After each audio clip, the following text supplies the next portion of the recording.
मैं come in? Yes please come in. Good morning ma'am. Good morning sir. Good morning, बैठिए। Thank you ma'am. Javed Alam ji. जी, जावेद आलम जी, हम लोग Covid protocols follow कर रहे हैं पूरी जी तरह से, जी तो अगर आपको कोई समस्या ना हो तो आप जी। मास्क हटा सकते हैं। बिल्कुल मैम, थैंक यू मैम।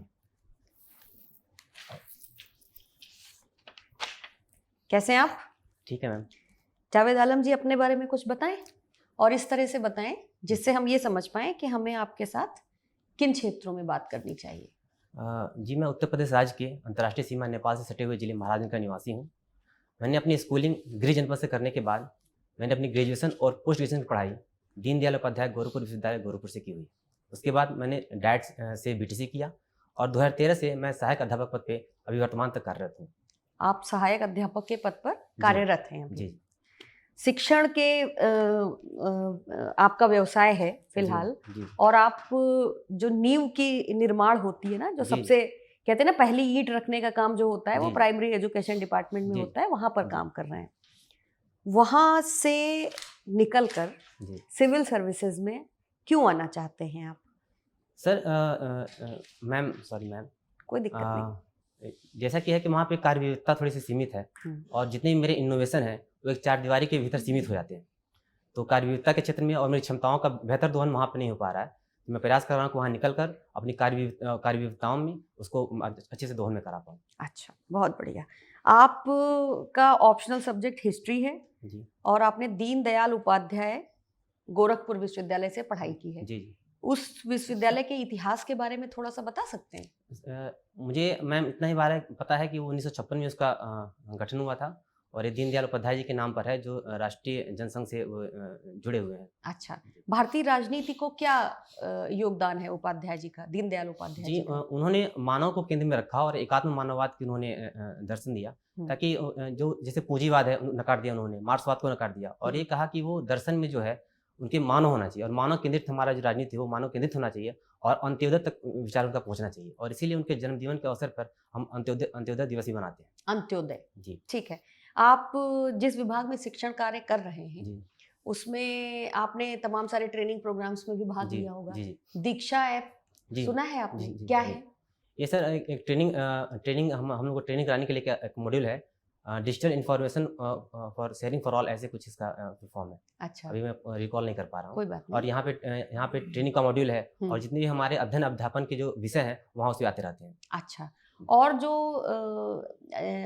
पिछले कुछ समय में तमाम सारे सुझाव दिए गए हैं, तमाम जी सारे कार्यक्रम चलाए गए हैं जी सुधार के लिए। जी जी पहले तो मेरा सवाल आपसे ये है कि जो ये बेसिक एजुकेशन डिपार्टमेंट है, जी ये जन सामान्य को ऐसा क्यों लगता रहता है कि इसमें जो शिक्षक हैं जी वो कोई काम नहीं करते हैं? जी एक ये इस आप मेरी इस अवधारणा से जी सहमत हैं मेरे इस जी सवाल जी से जी कि बिल्कुल। लोगों को ये लगता है कि जो बेसिक एजुकेशन डिपार्टमेंट में काम करने वाले शिक्षक हैं वो कोई काम नहीं करते हैं, जी है ना? ऐसा अवधारणा है, लेकिन हमारे प्रथम एनजीओ की जो रिपोर्ट आई है असर की, वो कहती है कि मात्र 3% अध्यापक हैं जो विद्यालय नहीं जाते हैं, बाकी 97% अध्यापक जो हैं वो नियमित रूप से विद्यालय जाते हैं और अध्यापन का कार्य करते हैं। हाँ। ये अवधारणा से मैम इसलिए बनी हुई है कि अभी अध्यापन की जो हमारी प्रगति है उतनी अच्छी तरीके से हमारी पहुँच नहीं पाई। इसमें सर मैम कई सारी कमियाँ रही हैं, जैसे मसलन कि हमारे ट्रेनिंग का अभाव है, शिक्षकों में ट्रेनिंग का अभाव है, हमारी सरकारी जो खर्च है वो उतना बेहतर तरीके से नहीं हो पा रहा है और सबसे बड़ी बात जागरूकता के अभाव है। हम ग्रामीण इलाकों में हम अपने गार्डियन को जागरूक नहीं कर पाए। नहीं कर पाते, ठीक बात है। आप मुझे बताइए कि जो छोटा बच्चा होता है जी उसकी भाषा को सीखने का जो आरंभिक क्रम है जी। वो क्या है? इसे हम सुबोपली के नाम से जानते हैं, सुनना, बोलना, पढ़ना और लिखना। बहुत अच्छे। मेरा आपसे आखिरी सवाल है कि आप किन्हीं ऐसे प्राथमिक विद्यालयों के नाम बता सकते हैं जिन्होंने अपनी खास पहचान बनाई है प्रदेश में? प्रदेश में हमारे ज़िले में सर एक मैम बंजारी पट्टी का स्कूल है, वो काफ़ी फेमस है और हमारा विद्यालय जो हमारा पर्सनल का विद्यालय है वो भी सर हमारे एनपीआरसी में काफ़ी प्रसिद्ध रहा है। किस लिए? सर मैम सॉरी मैम, कोई दिक्कत नहीं है, आप आराम से जवाब दीजिए। जो हमारा एनपीआरसी का जो विद्यालय था वो काफ़ी टूटा-फूटा था। हाँ। और वहाँ पे जब हम लोग की पोस्टिंग हुई तो गाय, भैंस, बैलें आदि बंधी हुई थी। तो हम लोगों ने प्रयास किया और काफ़ी लंबे प्रयास के बाद पहले तो हम लोगों ने प्राइमरी में एक रूम लेकर पढ़ाना शुरू किया। उसके बाद वहाँ पे हमने बहुत प्रयासों के बाद फंड आया और विद्यालय बना और वर्तमान में भी 100 के आस-पास संख्या हमारे विद्यालय में है। अच्छा, ठीक है जावेद आलम जी, थैंक यू सर। जावेद जी, आप महाराजगंज से हैं? जी, जी। अच्छा, मुझे बताइए भारत के लिए नेपाल क्यों ज़रूरी है? हाँ, हमारी जो नेपाल की सीमा है वो एक बहुत ही संवेदनशील सीमा मानी जाती है और वहाँ पे सर तस्करी के प्रोग्राम तस्करी के कार्यक्रम वहाँ पे होते रहते हैं और जो हमारी ड्रग्स डीलिंग है, छोटे-मोटे आर्म्स हैं, वहाँ से काफ़ी होते हैं। और चूँकि हमारे एक रोटी-बेटी का संबंध हमारा नेपाल से रहा है। मधेसी आंदोलन से थोड़ा-सा हमारा प्रभावित हुआ, लेकिन अभी भी हमारा जो संबंध है, वो रोटी-बेटी का संबंध बना हुआ है। मेरा सवाल समझ पा रहे हैं आप? भारत के लिए नेपाल क्यों ज़रूरी है? जी, बिल्कुल। नेपाल इसलिए ज़रूरी है कि उस चाइना हमारा वहाँ से प्रभाव डाल रहा है और एक कहा जाता है कि चीनी जादू नेपाल के ऊपर चढ़-चढ़ के बोल रहा है। 2017 में बेल्ट एंड रोड इनिशिएटिव को मना करने के बावजूद भी नेपाल ने उसको स्वीकार कर लिया और इसमें वो चीनी भाषा के मंदारिन सब्जेक्ट को अपने यहाँ पढ़ा रहा है। तो इससे पता चलता है कि जो नेपाल है वो चीन की तरफ ज़्यादा झुकाव रख रहा है और चीन की तरफ ज़्यादा झुकाव रखेगा तो हमारी जो दक्षिण एशिया की पॉलिटिक्स है वो भारत के लिए थोड़ी-सी समस्या बन सकती है। अच्छा, तो नेपाल के लिए फिर भारत क्यों ज़रूरी है? नेपाल के लिए क्योंकि एक हमारा एक बृहद बाजार वो उसके रूप में दिख रहा है। हालाँकि निर्यात उसका कम है, लेकिन वो निर्यात को हमारे यहाँ बढ़ा सकता है। केवल यही कारण है? निर्यात के साथ-साथ सांस्कृतिक संबंध भी हमारे बहुत बेहतर रहे हैं। बौद्ध धर्म की जन्मभूमि रही है और अयोध्या जनकपुर का रिश्ता भी हमारा भी सांस्कृतिक रूप से हमारा समृद्ध रहा है। तो सांस्कृतिक कारणों से, राजनीतिक कारण आर्थिक कारणों से बहुत ही हमारा नेपाल जो है बहुत हमारे लिए इम्पोर्टेंट है, महत्वपूर्ण है हमारे लिए। अच्छा, तो अभी वर्तमान में कुछ समय पहले से एक विवाद चल रहा है, लिपुलेख, लिम्पाधूरा और कालापानी विवाद। जी। क्या है ये विवाद? ये सर जैसे ही हमारा जम्मू कश्मीर का केंद्रशासित प्रदेश में बटा, 2019 में भारत सरकार ने एक नया नक्शा जारी किया और उस नए नक्शे में काला पानी, लिपुलेख, ओलंपियाधुरा को अपने नक्शे में दिखाया। हालाँकि सुगौली संधि उसके जितने भी हमारे उसके नॉर्म्स हैं, उसके आधार पर तो अभी ये जो हमारा सीमा विवाद है और साथ में सुस्ता विवाद है, ये अभी सर हम परिभाषित नहीं कर पाए। तो ट्रीटी ऑफ सुगौली जो है, जी। सुगौली की जो संधि है, उसमें क्या दिखाता है? इसमें दिखाता है कि जो महाकाली नदी है उसके जो पूर्व का क्षेत्र है वो नेपाल का है और पश्चिम का जो क्षेत्र है वो भारत उसको। तो फिर वही तो हमारे हिस्से में है। जी। तो विवाद किस बात का? नेपाल उसको अभी फिलहाल मारने के लिए तैयार नहीं है। अच्छा, जी। नेपाल मानने को तैयार नहीं। जी। अच्छा, धर्म और संप्रदाय में अंतर क्या होता है जावेद जी? सर धर्म सर वो होता है जो हम धारण करते हैं। वो सर हमारे कर्तव्यों से भी जुड़ जाता है। जैसे मान लीजिए राजधर्म हो गया, जैसे मैं शिक्षक हूँ तो मेरा शिक्षक धर्म हो गया। लेकिन संप्रदाय सर जो हम मानते हैं, जो रिलीजन बेस्ड है, उससे सर हमारा जुड़ता हुआ है। अच्छा, मेरा आखिरी सवाल आपसे, आप अपने अंदर क्या विशेषताएं देखते हैं प्रशासन में आने की? सर जैसे कि मैं शिक्षक हूँ, मैं वहीं से सर इसको देखना चाहूँगा। सर मेरे अंदर परसिवरेंस है, लगन है, मेरे अंदर सर कंसिस्टेंसी है और कोऑर्डिनेशन की क्षमता मेरे पास है। मैं सोचता हूँ कि ये सारी चीज़ें यहाँ प्रशासन में भी काम आ सकती हैं। अच्छा, थैंक यू सर।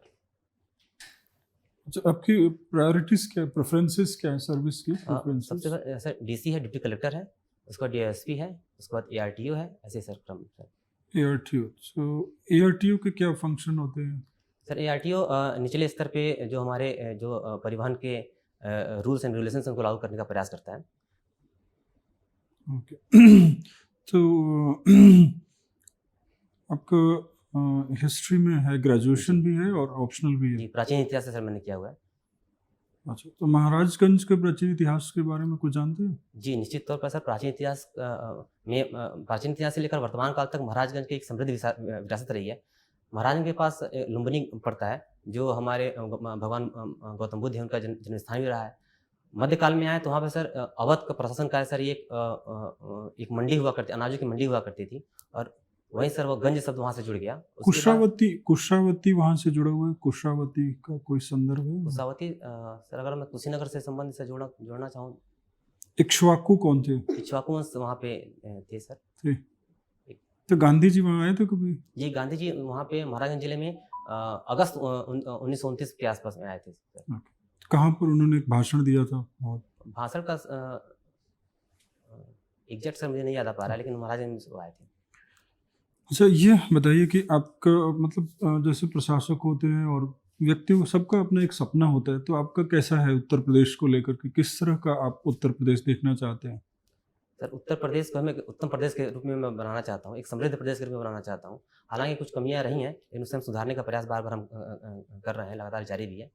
मसलन प्रशासन में सर हमारा जो अभी इंडेक्स है वो सर बहुत नीचे रहा है, स्वास्थ्य में इंडेक्स हमारा नीचे रहा है, शिक्षा में इंडेक्स नीचे रहा है, तो कई सारी कमियां रही हैं, लेकिन उस कमियों को पार पाकर जो हमारी उत्तर प्रदेश सरकार, वर्तमान सरकार वो काम कर रही है। नई शिक्षा नीति आई है, तो क्या लगता है उसमें सारी समस्याओं का समाधान खोज लिया गया है या आप उसमें कुछ सजेस्ट करना चाहेंगे?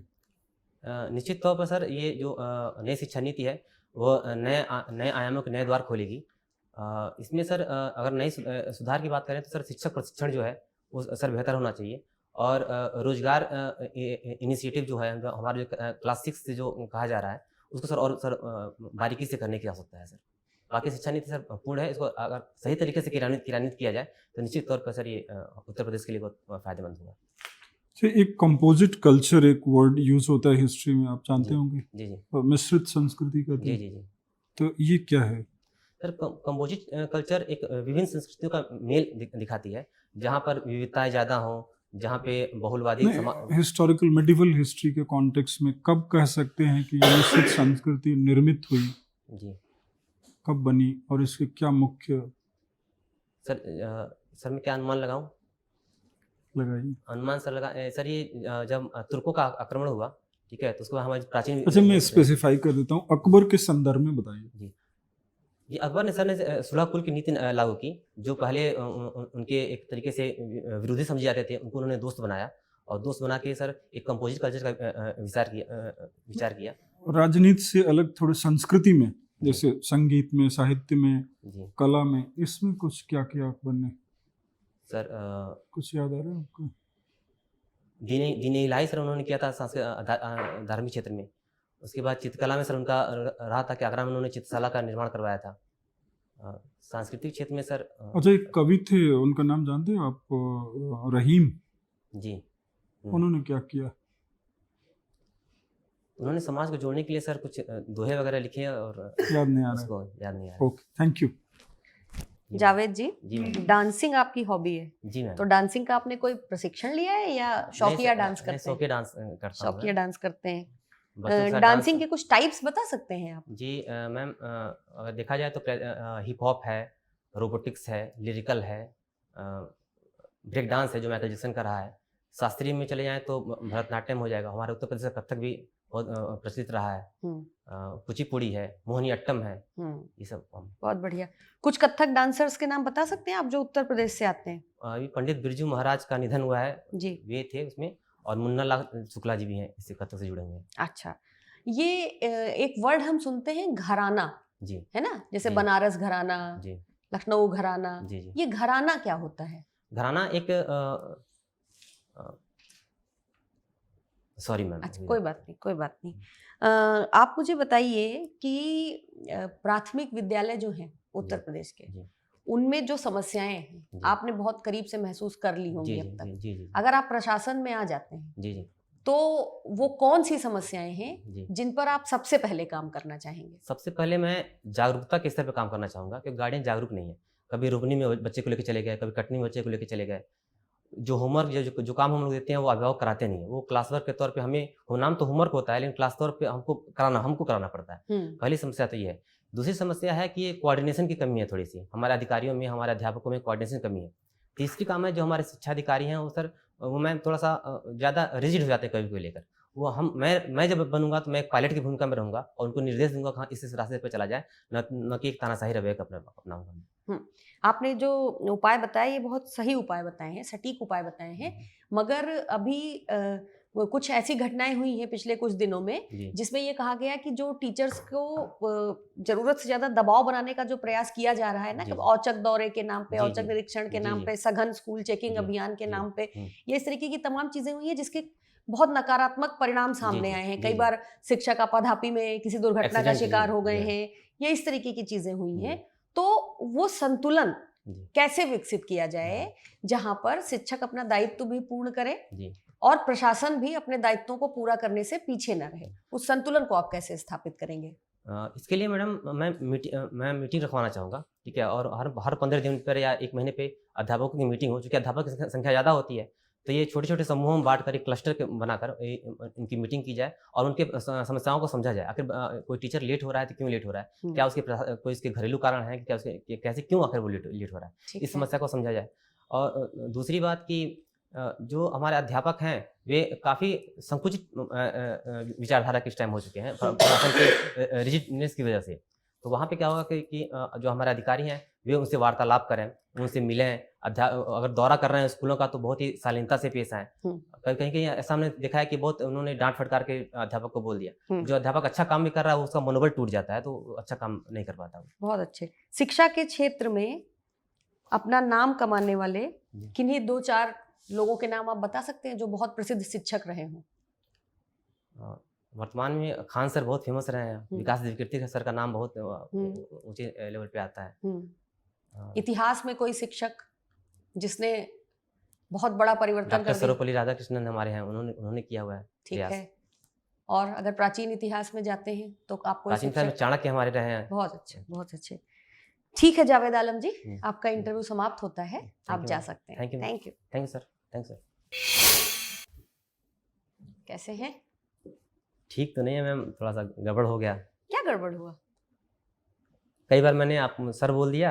उससे कोई फर्क नहीं पड़ता, उससे कोई दिक्कत नहीं है जी। बस थोड़ा सा अगर ध्यान रख लेंगे तो हो जाएगा, पर जो निकल जाए तो उसको करेक्ट मत करने की कोशिश मत करिए, उसमें फिर और हड़बड़ाहट हो जाती है ना। वैसे शुरू में मैं बहुत नर्वस था। हाँ, नहीं 2 बार गलत हो गया तो उसके बाद कोई मैं बात नहीं तो इसीलिए मैंने आपको उसी टाइम पे बैकफुट में आ गया तुरंत करने की कोशिश की थी कि आप उसका तनाव मत लीजिए, है ना। वो कोई दिक्कत नहीं है। जनरली वहाँ पे कोई मेल मेंबर ही चेयर कर रहा होगा, तो मैं आपको इसलिए भी बहुत ज्यादा करेक्ट करने की कोशिश नहीं करूंगी कि अननेसेसरी किसी तनाव में आप ना फंसे।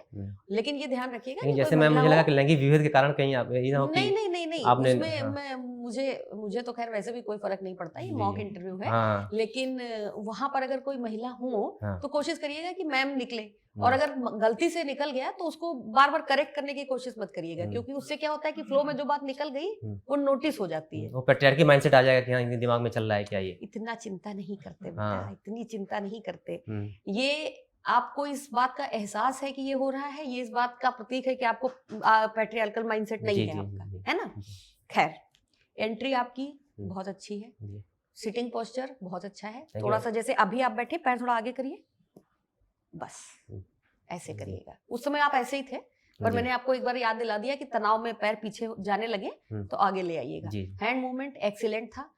आपके विभाग के बारे में जानकारी एकदम शानदार है, और आप ये बात मान के चलिए कि आपका 70% साक्षात्कार आपके विभाग के इर्द गिर्द चलेगा। ठीक है। जो ऐप आए हैं, दीक्षा, प्रेरणा, समर्थ भारत, निपुण भारत, है ना, मैंने एक्सपेक्ट ही नहीं किया था कि आप ये भाषा सीखने का क्रम बताएंगे। अभी तक किसी शिक्षक ने नहीं बताया है। Thank you. ठीक है, तो आप एकदम टिप पे है आपकी विभाग जो है आपका, है ना। सर के सवालों में भी आप सही थे, सर के सवालों में भी आप एकदम सही थे। तो हम ऐसा कोई भी कारण नहीं पाते हैं कि आप सेलेक्ट ना हो। मेंस कैसा गया है आपका? मेंस मेरा अच्छा गया, बस हिस्ट्री का जो पहला पेपर था वो थोड़ा सा राजा भोज वगैरह पूछ दिया था उन्होंने। 1-2 क्वेश्चन उसमें सर 1-2 क्वेश्चन गड़बड़ हुए, कोई दिक्कत नहीं है। साक्षात्कार जैसा आपने यहाँ दिया है ना, अगर आपने इसी को रिपीट कर दिया ना, नहीं मैम मैं इससे अच्छा कर सकता हूँ, मुझे पता है। हाँ आप कर सकते हैं। मैं बहुत नर्वस हो गया था। बस एक कमी, आप बहुत जल्दी बोलते हैं जी। आप समझ रहे हैं, उस जल्दी बोलने में क्या होता है कि हमें तो क्योंकि आपको फीडबैक देना था तो हम सुनने की कोशिश कर रहे थे। वहां पे मेंबर्स को फीडबैक तो देना नहीं होगा, तो वो सुनने की कोशिश नहीं करेंगे, वो फिर सुनेंगे ही नहीं। तो थोड़ी सी स्पीड कम करनी, वॉल्यूम एकदम शानदार है, सिर्फ थोड़ी सी स्पीड कम करनी है। जल्दी बोलने में समझने में दिक्कत होती है थोड़ी सी, मतलब आप अपना नेचुरल फ्लो 4 दिन में नहीं बदल सकते, बचपन से है ना। हाँ, वो बचपन से जिसकी आदत है, थोड़ा सा ठहराव अगर आप ले आए तो बात बन जाएगी। कोशिश करूंगा मैं। हाँ, और कोई सवाल जो आप पूछना चाहते हैं? कुछ और कमी नहीं लगी हमारे अंदर? नहीं, कमी तो हम होती तो हम आपको बता देते ना। जैसे नॉलेज बेस्ड में सर ने क्वेश्चन दिया तो मैं क्वेश्चन समझ नहीं पाया। दोबारा जब क्वेश्चन उन्होंने पूछा तब मैं समझ पाया कि हाँ ये अंतर्राष्ट्रीय से पूछ रहे हैं। तो वो कोई 50 के अंदर रैंक ले आओगे ना तो मीठा लेकर के आना। बिल्कुल, thank you sir, thank you. कोई मॉक दिया है आपने इसके पहले? जी मैंने दिया हुआ है। आप इंस्टीट्यूट का नाम लिए बिना बताइएगा कि आपको क्या फीडबैक मिला? बस यही फीडबैक मिला कि आप तेज बोल रहे हैं, बस। बाकी और कोई फीडबैक उन्होंने कहा कि आप एकदम बहुत ही शानदार कैंडिडेट, बहुत शानदार, आप एकदम शानदार कैंडिडेट हैं। सिर्फ जो आपको करना है वो ये करना है कि स्पीड को थोड़ा धीमा कर लेना है, दैट्स इट। इसके अलावा कहीं कोई कमी नहीं है। इस कॉन्फिडेंस को ओवर कॉन्फिडेंस में नहीं बदलने देना है। जाना है, ठहराव के साथ अपनी बात कहनी है और सफलता वाले नंबर लेके वहां से। थैंक यू, आपका आशीर्वाद रहेगा तो रहेगा। अरे बिल्कुल, all the best Javed ji, all the best. Thank you sir, thank you sir.